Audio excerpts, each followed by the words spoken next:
অসংখ্য শুক্রিয়া। আমরা খুবই গুরুত্বপূর্ণ কিছু আলোচনা শুনছিলাম, যে আলোচনাগুলো আসলে আমাদের দেশে মাঝে অনেক সময় হয়ে থাকে, কিন্তু একজন আলহামদুলিল্লাহ এত বড় স্কলার যিনি আসলে মুফতি তাকি ওসমানী আবু জাহল্লার খুবই কাছের একজন ছাত্র।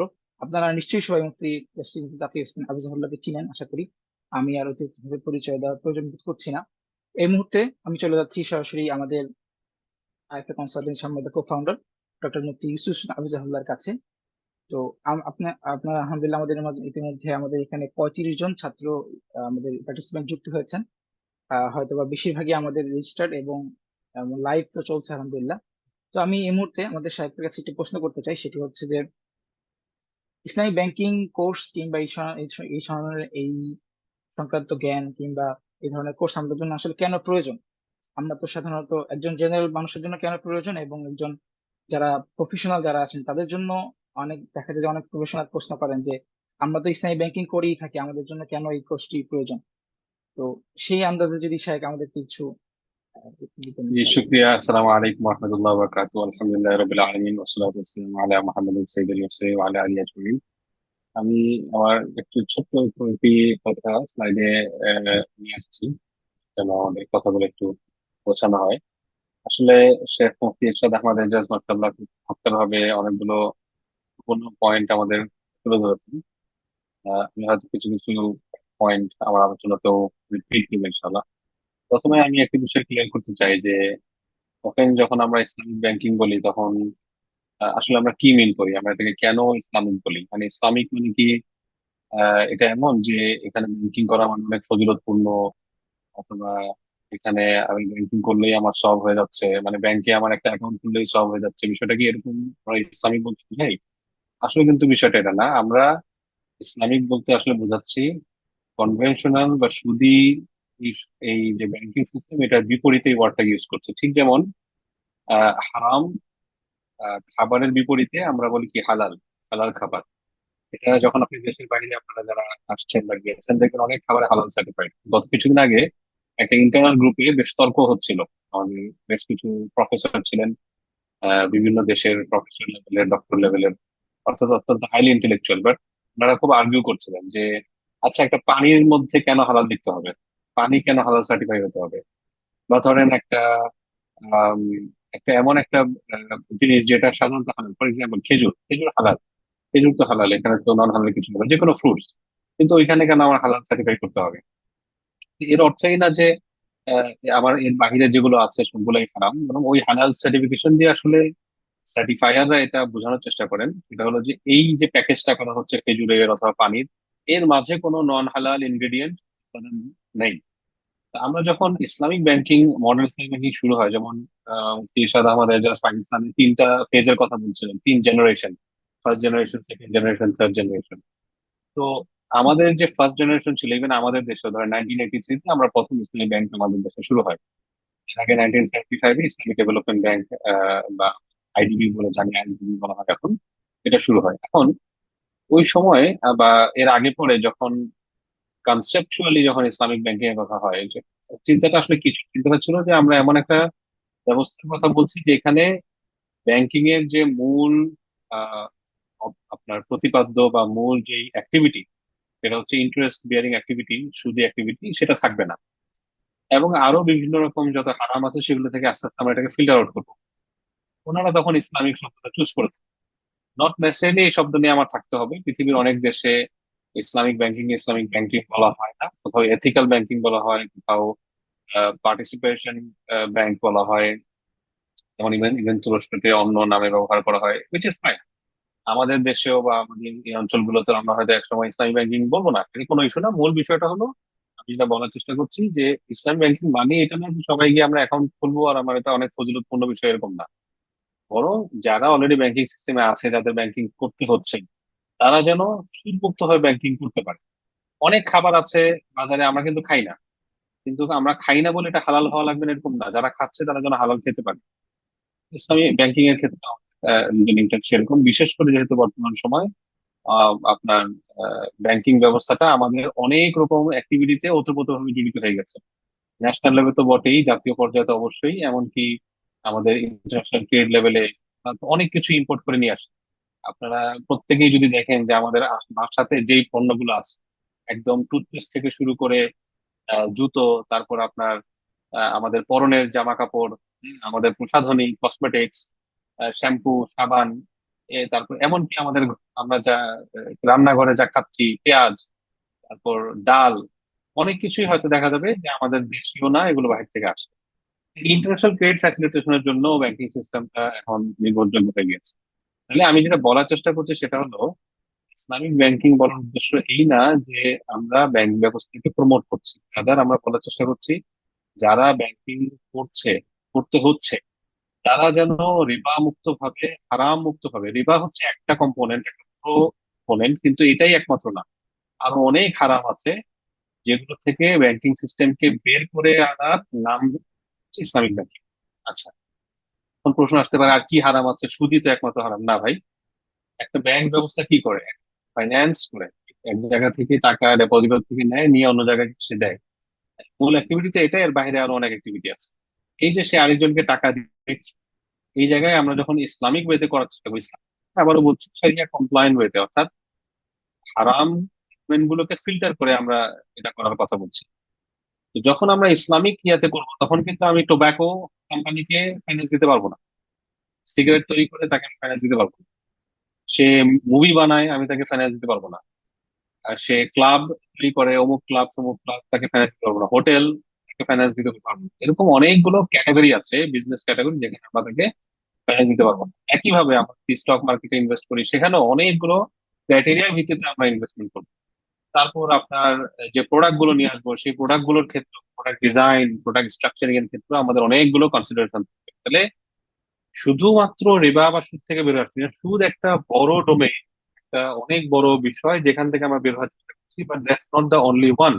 এর বাহিরেও আমরা আরো অনেকগুলো জিনিস থেকে ইসলামী ব্যাংকিং সিস্টেমকে ফিল্টার করার চেষ্টা করছি। মাথায় রাখতে হবে, ব্যাংকিং সিস্টেমের মাঝে অনেক আবর্জনা আছে, আমরা যেগুলো হারাম আবর্জনা সেগুলো থেকে ফিল্টার করার চেষ্টা করছি। এটা ছিল ফার্স্ট স্টেপ। পাকিস্তান, মালয়েশিয়া সহ আরো অনেক দেশ ফার্স্ট স্টেপ থেকে আরো অনেক সামনে চলে গিয়েছে, যেটা আমরা হয়তো এখনো ফার্স্ট স্টেপ বা ফার্স্ট স্টেজের ফিল্টারিং ই চিন্তা করছি। একটা ঘরের পানির ফিল্টারের মতো চিন্তা করুন, যেই পানির ফিল্টারে 6 স্তর বিশিষ্ট, 5 স্তর বিশিষ্ট ফিল্টারিং সিস্টেম আছে। এক একটা ধাপে ধাপে গিয়ে পানি ফিল্টার হয়ে আসছে। মনে করেন যে ফার্স্ট ধাপ যেটা ফিল্টারে, সেটা হচ্ছে হারাম গুলোকে বের করা। আমরা এখানেই এখনো অনেক দূর কাজ করার বাকি আছে। এখন প্রশ্ন থাকবে যে আসলে কি এই ফিল্টারটা করা সম্ভব? এখানে তো ব্যাংকিং সিস্টেম মানেই অনেক রকম চ্যালেঞ্জ, হারাম ইত্যাদি আছে।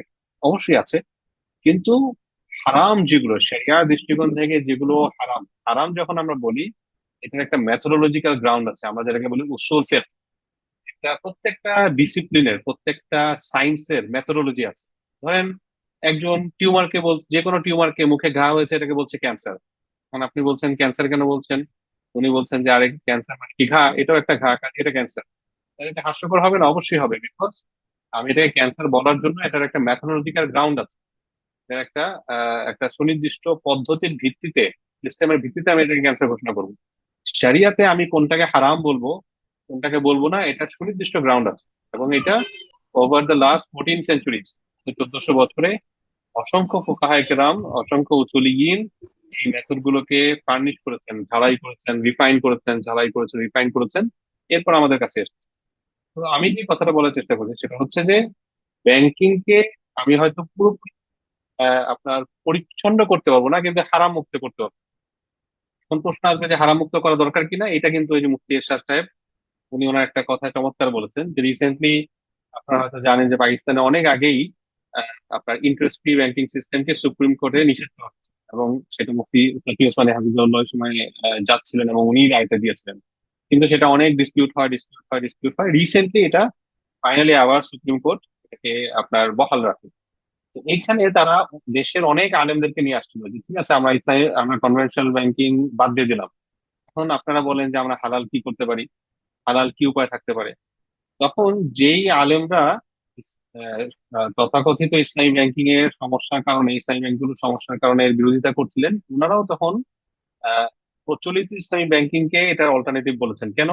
কারণ আসলে আর কোনো অল্টারনেটিভ নাই। মানে আপনি হয়তো বলবেন যে ঠিক আছে, আপনি সুদী ব্যাংকিং করেন, এটা তো হারাম, যেটার ব্যাপারে আল্লাহ রাব্বুল আলামিন স্পষ্ট বলেছেন, "ফাআযানু বিহারবিন মিনাল্লাহি ওয়া রাসূলিহি", আল্লাহ এবং আল্লাহ রসুলের সাথে যুদ্ধ ঘোষণা করো, তাহলে আমাকে তো একটা বিকল্প দিতে হবে। যদি বলেন যে আমার বিকল্প নাই, তাহলে কি সবাই ব্যাংকিং বন্ধ করে দিবে? না, ডেফিনেটলি না।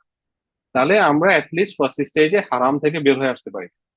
তো এইটা ছিল আমাদের ইসলামিক ব্যাংকিং বলতে আমরা আসলে কি বোঝাতে চাচ্ছি, এটার মূল বিষয়টা। এখন এখানে আমাদের আরো কিছু ইস্যুস চলে আসে যে আমি যখন ইসলামিক ব্যাংকিং বলছি তাহলে কি আর এখানে কোনো সমস্যা থাকবে না? না ভাই, এরকম এরকম না। আমরা যখন একটা সোসাইটিতে থাকি, একটা সোসাইটির সবচেয়ে ভালো মানুষ যে, সেও সমাজের অন্য সকল খারাপের ভেতর সে ইম্প্যাক্টেড হয়।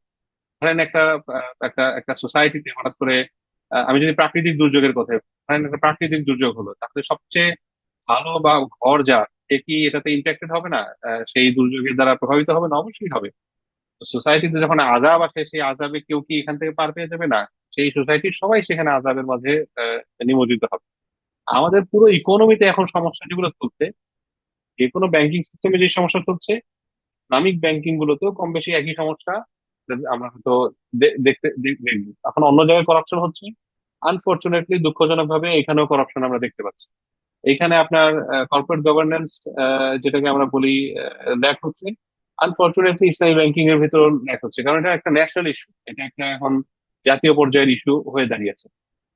ঋণ খেলাপি এখানেও হচ্ছে, আপনারা রিসেন্টলি দেখছেন অনলাইনে ঋণ খেলাপি নিয়ে অনেক কথা হচ্ছে। ঋণ খেলাপি শরিয়ার দৃষ্টিকোণ থেকে অত্যন্ত অত্যন্ত নিকৃষ্ট একটা একটা বিষয়। মাতাল গানি রাসূলুল্লাহ সাল্লাল্লাহু আলাইহি ওয়াসাল্লাম বলেছেন যে সচ্ছল কিন্তু সে টালবাহানা করে ঋণ দেয় না, এটা জুলম। রাসূলুল্লাহ এটাকে জুলম বলেছেন। কিন্তু অহরহ আমাদের চারপাশে ঋণ খেলাপি যারা, তারা বড় লোক, তারা বড় বড় কর্পোরেটের মালিক, হ্যাঁ, তারা আপনার বেশ ভালো অবস্থানে আছে। এই যে একটা একটা সামাজিক এবং সমস্যাটা, সেটা আনফরচুনেটলি দুঃখজনক ভাবে আমরা দেখছি ইসলামিক ব্যাংকিং যারা করছে কম বেশি তাদের ভেতরে চলে আসে। এখন আপনি যদি বলেন যে এটা কেন আমরা চেঞ্জ করতে পারছি না, এটার উত্তর আসলে আমরা সবাই জানি, কিন্তু কেউ বলতে পারি না, রাইট? তো যাই হোক, এখন আমরা যদি দেখি যে আমাদের এক্সিস্টিং সমস্যাটা কি, এবং এখান থেকে আসবো যে আপনারা যারা ইসলামিক ব্যাংকিং কোর্স করবেন বা আদৌ আমরা করবো, আমাদের আসলে কি করার চিন্তা ভাবনা আছে। আমাদের এই মুহূর্তে যে সমস্যাগুলো আছে পুরো ইসলামিক ব্যাংকিং সিস্টেমে, একটা তো হলো যে কর্পোরেট গভর্নেন্স বা ইত্যাদি, যেটা পুরো ব্যাংকিং সিস্টেমের সমস্যা, যেটা একটু আগে আমি বললাম। এর বাহিরে আলাদাভাবে যদি আমরা ইসলামিক ব্যাংকিং এর কথা বলি, যেমনটা মুফতি ইরশাদ আহমদ এজাজ ওনার কথায় বলছিলেন যে এক সময় যখন পাকিস্তানের শরিয়া গভর্নেন্স ফ্রেমওয়ার্ক ছিল না, তার মানে সেন্ট্রাল ব্যাংক বলে নাই যে ব্যাংকে শরিয়া বোর্ড লাগবে, ওই সময় মিজান ব্যাংক শরিয়া বোর্ড দিয়ে শুরু করে। এটা কতটুকু একটা যুগান্তকারী কাজ, যারা ব্যাংকিং সিস্টেমের ভিতরে আছেন তারা আসলে উপলব্ধি করতে পারবে। যখন রেগুলেটরি কোনো রিকোয়ারমেন্ট ছিল না, তখন তারা শরিয়া বোর্ড শুরু করেছে। এবং শুধু শরিয়া বোর্ড না, এটার সাথে রিলেটেড শরিয়ার যে অন্যান্য ফাংশন, শরিয়া রিসার্চ, শরিয়া রিভিউ, শরিয়া অডিট, এগুলো তারা শুরু করেছে। এবং এতে কি তাদের পিছনে পড়ে যেতে হচ্ছে? না। এখন পর্যন্ত উনি যেটা বলছিলেন, এবং এটা আমরা প্রায়শই যখন অন্যদের কাছ থেকেও শুনি পাকিস্তানের ইসলামিক ব্যাংকিং মার্কেট নিয়ে, যে যখন মিজান ব্যাংক বছরের শেষে প্রফিট ডিক্লেয়ার করে, সবাই একটা ভয় ভয় থাকে। মিজান ব্যাংক যখনই প্রফিট ডিক্লেয়ার করবে, দেখা যাবে সবাইকে ছাড়িয়ে গেছে। কেন এটা কিভাবে ছাড়িয়ে গেল? যখন সে শরিয়া কমপ্লায়েন্ট করছে, আলটিমেটলি মানুষের আস্থা বেশি হচ্ছে, অ্যাসেট যে পোর্টফোলিও সেটা আরো শক্তিশালী হচ্ছে। কাজেই আমরা শরিয়া পরিপালন করলে মানুষ আমাদের ব্যাংকে থেকে তুলে যাবে, অথবা ব্যাংক লসে পড়বে, এই যে একটা আমাদের ধারণা, এটা একটা জাস্ট একটা মাইন্ডসেট ইস্যু। তাহলে আমরা যদি সমস্যা আসলে বুঝি, উপলব্ধি করি, এবং সত্যিকার অর্থে আমরা চাই পরিবর্তন করতে, নানা রকম ভাবে আমরা পরিবর্তন করতে পারি। এখন সমস্যা অনেক জায়গায় আছে, অপারেশন আছে। আমার এই স্লাইডে আমি অনেকগুলো ইস্যু বলেছি, আমি সময়ের খাতিরে সবগুলো হয়তো রিপিট করব না। আমাদের বিভিন্ন ক্ষেত্রে সমস্যা আছে, এবং এই সমস্যাগুলো উত্তরণের জন্য রেসপন্সিবল কে, দায়িত্বশীল কে, কাকে আমরা আসলে ক্ষমতা দেব? দায়িত্বশীল আমি বলবো সবাই। আল্লাহ রসুল সাল্লাহ আলাইসাল্লাম বলেছেন, আলা কুল্লুকুম রাইন ওয়া কুল্লুকুম মাসউলুন আন রাইয়াতিহি, তোমাদের প্রত্যেকেই দায়িত্বশীল, এবং প্রত্যেককে তার দায়িত্ব সম্পর্কে কিয়ামতের দিন জিজ্ঞাসা করা হবে। তাহলে রেগুলেটর যে, আমাদের দেশে কেন্দ্রীয় ব্যাংক, সে দায়িত্বশীল। তার দায়িত্ব হচ্ছে শরিয়া যেন কমপ্লাই করা হয়, শরিয়া গভর্নেন্স যেন থাকে, শরিয়া বোর্ড যেন থাকে, এই ব্যাপারে নীতিমালা প্রণয়ন করা, এবং সেই নীতি মানছে কিনা সেটা খবরদারি করা। একইভাবে বোর্ড অফ ডাইরেক্টর, একটা ব্যাংকের অভ্যন্তরীণ যে পরিচালনা পর্ষদ, তাদের দায়িত্ব আছে, তারা সেই ব্যাংকের সর্বোচ্চ ক্ষমতাধর, এবং তাদের দেয়া নীতিমালা অনুযায়ী ম্যানেজমেন্ট পরিচালনা করছে। কাজেই শরিয়া কমপ্লায়েন্সের জন্য তারা দায়িত্বশীল। তারা দায়িত্বটা দিচ্ছে কাকে? ম্যানেজমেন্টকে, এমডি কে, সিও কে, CFO, COO, whatever C level যারা আছে, তারা দায়িত্বশীল। এবং আইওপির সকল শরিয়া গভর্নেন্স স্ট্যান্ডার্ড অনুসারে এটা স্পষ্টভাবে বলা যে ম্যানেজমেন্ট ইজ রেসপন্সিবল ফর শরিয়া কমপ্লায়েন্স। এরপর আসছে শরিয়া বোর্ড। শরিয়া বোর্ডের আসলে মূল কাজ শরিয়া পরিপালন করিয়ে দেয়া না, বরং শরিয়া পরিপালন করানোর পথ দেখিয়ে দেয়া। এখন শরিয়া বোর্ডে কারা আসছেন, তারা কি দায়িত্ব নিয়ে কথা বলছেন কিনা, তাদের সেই যোগ্যতা আছে কিনা, তারা ঠিক মতো মিটিং এ অ্যাটেন্ড করছে কিনা, তাদেরকে ক্ষমতায়ন করা হয়েছে কিনা, তাদেরকে স্বাধীনতা দেওয়া হয়েছে কিনা, অনেকগুলো বিষয় আছে যেগুলো অন্য সকল দেশে, বিভিন্ন দেশে অলরেডি ইমপ্লিমেন্ট হয়ে গিয়েছে। আজকে আমরা মালয়েশিয়ার কথা বলি, পাকিস্তানের কথা বলি, ইন্দোনেশিয়ার কথা বলি, সৌদির কথা বলি, ও বাহরাইনের কথা বলি, কাতারের কথা বলি, আপনার তারপর কি আছে, দুবাই, ইউএইর কথা বলি। মোটামুটি অন্যান্য দেশে এই স্ট্যান্ডার্ড শরিয়া গভর্নেন্স হয়ে গিয়েছে, যেটা আমাদের দেশে আমরা আশা করছি শীঘ্রই হবে, আমরা যতটুকু জেনেছি, এবং আমরা দোয়া করি শীঘ্রই হোক ইনশাআল্লাহ।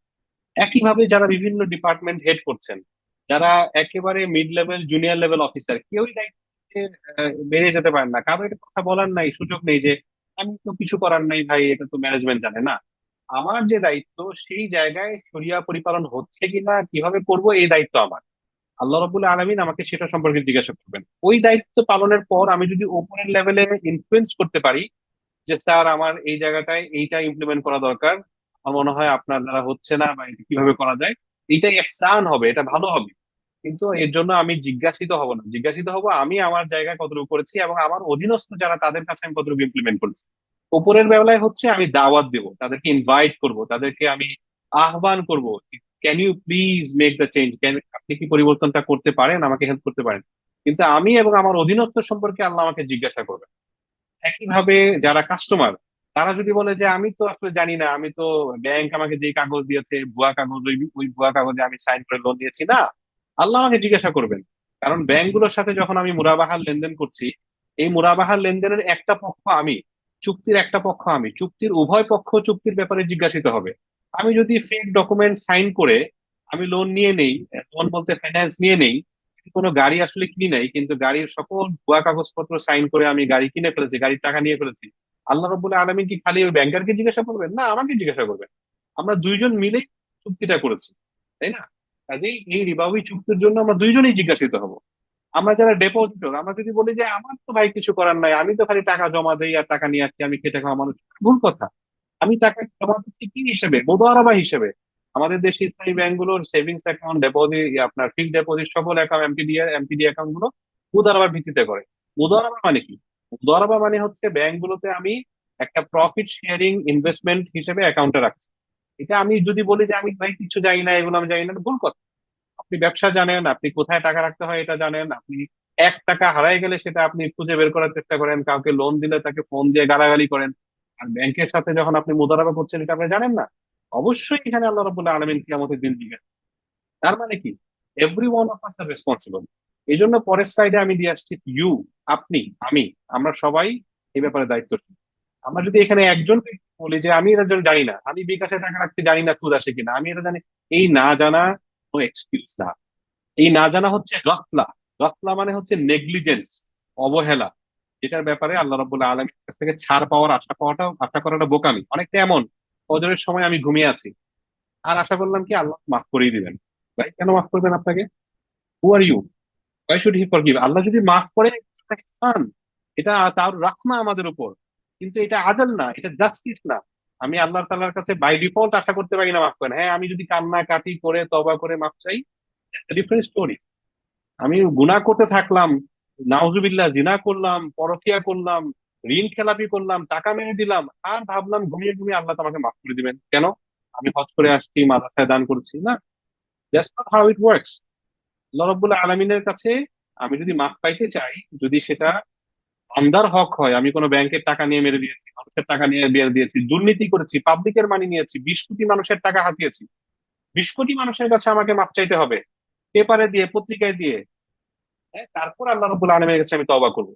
ঘুষ নিয়েছি, মানুষের কাছে ঘুষ নিয়েছি, এই ঘুষের জন্য তার কাছে আমাকে মাফ চাইতে হবে। সে মাফ করবে, এরপর সেকেন্ড স্টেপে গিয়ে আমি আল্লাহ রাব্বুল আলামিনের কাছে তওবা করবো। এটা এত ইজি না। আল্লাহ রাসূল সাল্লাল্লাহু আলাইহি সাল্লাম স্পষ্ট হাদিসে বলেছেন, একদিন তিনি সাহাবীদেরকে জিজ্ঞাসা করেছেন, আতাদরুনা মানিল মুফলিস, মানিল মুফলিস, তোমরা কি জানো যে প্রকৃত ব্যাংকরাপ্ট, মুফলিস, দেউলিয়া কে? সাহাবীরা বলেছেন, আল মুফলিসু ফিনা মান লা দিরহাম লাহু ওয়ালা মাতা। আমাদের মাঝে তো প্রকৃত দেউলিয়া সেই ব্যক্তি যার কোনো দিরহাম নাই, কোনো টাকা পয়সা নাই, কোনো বস্তু নাই, মাতা মানে হচ্ছে কোনো অ্যাসেট, কিছু নাই। রাসূল সাল্লাল্লাহু আলাইহি ওয়াসাল্লাম বললেন, প্রকৃত মুফলিস সেই আমার উম্মতের যে দুনিয়াতে অনেক ভালো কাজ করেছে, নামাজ পড়েছে, রোজা রেখেছে, সাদকা করেছে ইত্যাদি, কিন্তু সে যখন আল্লাহর সামনে কিয়ামতের দিন দাঁড়িয়েছে, দেখা গেল কি সে কারো টাকা মেরেছে, কারো সম্পদ মেরেছে, কাউকে গালি দিয়েছে, কারো রক্ত বন্যা বইয়েছে, কাউকে পিটিয়ে হত্যা করেছে। কি করা হবে তখন? তখন তাকে বলা হবে তোমার ভালো কাজের যে সবগুলো, এগুলো তুমি যাকে মেরেছো, যাকে গালি দিয়েছো, যার সম্পদ দিয়েছো, তাকে এখন দাও, এবং তুমি তার এই ডিউ গুলো, ডেট গুলো, ঋণ গুলো পরিশোধ করে দাও। যখন শেষ হয়ে যাবে তখন কি হবে? তখন বলা হবে এখন তোমার পরিশোধ করার মতো কোনো কারেন্সি নাই, কাজেই এখন তুমি তার যে গুনাহের কাজগুলো, যে কোথাও জিনা করেছে, কারো হক মেরে দিয়েছে, এগুলো এখন তুমি বহন করো। তাহলে তার চেয়ে বড় মুক্তি আছে? নেই। তাহলে আমরা সবাই রেসপন্সিবল। এখন প্রশ্ন হলো, এই রেসপন্সিবিলিটির জায়গা থেকে আমরা কি করব? সেই লাস্ট স্লাইড আমি শেষ করে দিচ্ছি। এই রেসপন্সিবিলিটির জায়গা থেকে আমার এই জন্য ওয়ে ফরওয়ার্ড যেটা বলি, ফার্স্ট স্টেপ হচ্ছে রিয়েলাইজিং দ্য বিগ রেসপন্সিবিলিটি, যে আমরা এই ইকোসিস্টেমে আজকে আমাদের দেশে যে সমস্যা হচ্ছে, ইনফ্লেশন হচ্ছে, এটা হচ্ছে, সেটা হচ্ছে, ইকোনমিক প্রবলেম হচ্ছে, আমরা অনেক সময় অনেক বড় সমস্যাগুলো দেখে ছোট কোন স্টেপটা নিব সেটার ব্যাপারে হতাশ হয়ে যাই। এটাও শয়তানের একটা ওয়াসওয়াসা। শয়তান নানাভাবে আমাদেরকে ওয়াসওয়াসা দেয়। শয়তান এখন অনেক স্মার্ট। শয়তান কিন্তু 1400 বছর আগের ভার্সন নাই, তার ভার্সন অনেক, ইভেন আমাদের চেয়ে অনেক অ্যাডভান্স। সে আমাদেরকে ওয়াসওয়াসা দেয় যে আরে ভাই তুমি তো কিছুই করতে পারবে না, তাহলে ঘুমাও। এটা হচ্ছে শয়তানের ওয়াসওয়াসা। ফার্স্ট স্টেপ হচ্ছে আমাদের এটা বোঝা যে আমাদের প্রত্যেকের দায়িত্ব আছে। এখন এই দায়িত্বের জায়গা থেকে আমি কিভাবে ইয়া করবো? আমি কি অন্ধের মতো রেসপন্সিবিলিটি ফুলফিল করবো? না, আমাকে ফার্স্টে জানতে হবে, keep learning about Islamic economics and finance, এবং এই জানার ভিত্তিতে অ্যাকশন নিতে হবে। Make baby steps. আল্লাহ রাব্বুল আলামিন বলেছেন, ওমান আহসানু কাওলাম মিম্মান দাআ ইলাল্লাহি ওয়া আমিলা সালিহ। তার চেয়ে আর ভালো কে হতে পারে যে আল্লাহ রাব্বুল মানুষকে আল্লাহর দিকে ডাকে এবং নিজেও ভালো কাজ করে। কাজ করা, আমিলা সালিহ, কাজ করতে হবে, অ্যাকশনস। খালি বললাম হবে না, আমাকে কাজ করতে হবে, আমাকে বেবি স্টেপ নিতে হবে, ইভেন দ্যাট স্মল একটা স্টেপ। এবং কখনোই আমি যদি ওয়েট করি যে হঠাৎ এক সকালে উঠে দেখবো বাংলাদেশ ইসলামী ব্যাংকিং আইন হয়ে গেছে, সবাই হঠাৎ করে নামাজ পড়ছে, এই ব্যাংকিং গুলো পুরো একদম সবাই আপনার ভাবে ব্যাংকিং করছে, না ভাই, এটা আল্লাহ সুন্নাহ না। ইন্নাল্লাহা লা ইউগাইয়িরু মা বিকওমিন হাত্তা ইউগাইয়িরু মা বিআনফুসিহিম। আল্লাহ তাআলা কোরআনে বলেছেন, তিনি কখনো কোনো মানুষকে, কোনো কওমকে ততক্ষণ পর্যন্ত পরিবর্তন করেন না যতক্ষণ পর্যন্ত তারা নিজেরা পরিবর্তন সূচনা করে। হাত্তা ইউগাইয়িরু মা বিআনফুসিহিম। তাহলে চেঞ্জ, ইনিশিয়েটিং দ্য চেঞ্জ করতে হবে কাকে? আমাকে, আপনাকে। তাই কাজেই আমি শেষ যে রিমার্কটা রেখে আজকের এই ইয়াটা শেষ করতে চাচ্ছি, সেটা হচ্ছে আশা করি তাহলে কেন মাওলানা মুবাশশির আমাকে যে প্রশ্নটা করেছেন, মুফতি মুবাশশির, যে আমাদের আসলে ইসলামিক ব্যাংকিং নিয়ে কেন জানা দরকার। জানা না হলে আমি কিভাবে অ্যাকশন নেব? অ্যাকশন না নিলে কিভাবে আমরা চেঞ্জ, চেঞ্জ না হলে কিভাবে আমরা এই ইকোনমিকে, এই সমাজ ব্যবস্থা, অর্থ ব্যবস্থাকে পরিবর্তন করব? কাজেই আসুন আমরা সবাই মনে করি যে আমরা আসলে একই বোটে, একই জাহাজে, একই নৌকায়, একই ট্রেনে আমরা একটা গন্তব্যের দিকে যাচ্ছি, এবং এই গন্তব্যে যাওয়ার কালীন আমাদের অনেক ঢেউ আসবে, অনেক চ্যালেঞ্জেস আসবে, মনে হবে এই মরে গেলাম, এই চলে গেলাম, এই শেষ হয়ে গেলাম। এই সবগুলোই আল্লাহর উপর ভরসা করে, তাওয়াক্কুল করে, নিজেদের সর্বোচ্চ এফোর্ট দিয়ে আমাদেরকে আপনার ফেস করতে হবে, এবং আমাদের গন্তব্যে পৌঁছানোর জন্য সর্বাত্মক চেষ্টা করতে হবে। গন্তব্য কি? রিবা ফ্রি। আমাদের এমন একটি ইকোনমি যেখানে রিবা নেই, যেখানে মানুষের প্রতি মানুষের যে আনজাস্ট জুলুম, নানা রকমের জুলুম, রিবা তো একটা বড়, বাকি এর বাইরেও আরো অনেক রকম জুলুম আছে, এই যে ঘুষ, দুর্নীতি, হ্যাঁ, এগুলো যেখানে নেই, এরকম একটা ইকোনমি, এটাই হচ্ছে আমাদের ডেস্টিনেশন, আমাদের লক্ষ্য, আমাদের গন্তব্য, যেন সেখানে সবাই মিলে যেতে পারি। যেটা মুফতি ইরশাদ আমাদের একটা চমৎকার একটা রিমার্ক রেখেছেন, যে এক সময় ছিল পাকিস্তানে এই ধরনের অনেক কনফিউশন ছিল, হাউএভার ওভার টাইম, যখন অনেক আপনার আলোচনা সমালোচনা ইত্যাদি যত বেশি কনভারসেশন হচ্ছে, এই জায়গা থেকে বের হয়ে এখন আমরা, ওনারা এমন একটা পর্যায়ে গেছি কিভাবে আমরা আরো সামনে যেতে পারি। আমাদের আসলে হাতে হাত মিলিয়ে সবাইকে সামনে যাওয়ার পথেই কাজ করতে হবে। সেটা শুরুটা হবে আমাদের জানার মাধ্যমে। কাজে আপনারা যারা আমাদের এই কোর্সে যুক্ত হয়েছেন, আমরা আশা করি এই জানাটা আপনাদের একটা একটা শক্ত ফাউন্ডেশন তৈরি করবে, যে ফাউন্ডেশনের ভিত্তিতে, এটাই শেষ না, এটা একটা সার্টিফিকেট বা শেষ এরকম না, এটা আপনার একটা চলমান প্রক্রিয়া। আমাদের আপনাদের সকলের জীবনের শেষ মুহূর্ত পর্যন্ত আমরা জানবো, শিখবো, এবং এই জানার ভিত্তিতে নিজে আমল করার, অ্যাকশন নেওয়ার চেষ্টা করব, এবং অন্যকেও আমরা আহ্বান করব, চেষ্টা করবো ইনশাআল্লাহ। জাযাকুমুল্লাহ মুফতি মুবাশশির ভাই, আমি আপনার কাছে যাচ্ছি ইনশাআল্লাহ। আলহামদুলিল্লাহ, জাযাকাল্লাহ শেখ। Very enlightful and well structure আলোচনা ছিল, আলহামদুলিল্লাহ। আমি ব্যক্তিগতভাবে অনেক উপকৃত হয়েছি। আশা করি যারা এখানে উপস্থিত হয়েছেন আমাদের অনলাইন জুম মিটিং এ, ফেসবুকে যারা দেখছেন, সবাই উপকৃত হচ্ছেন, আলহামদুলিল্লাহ।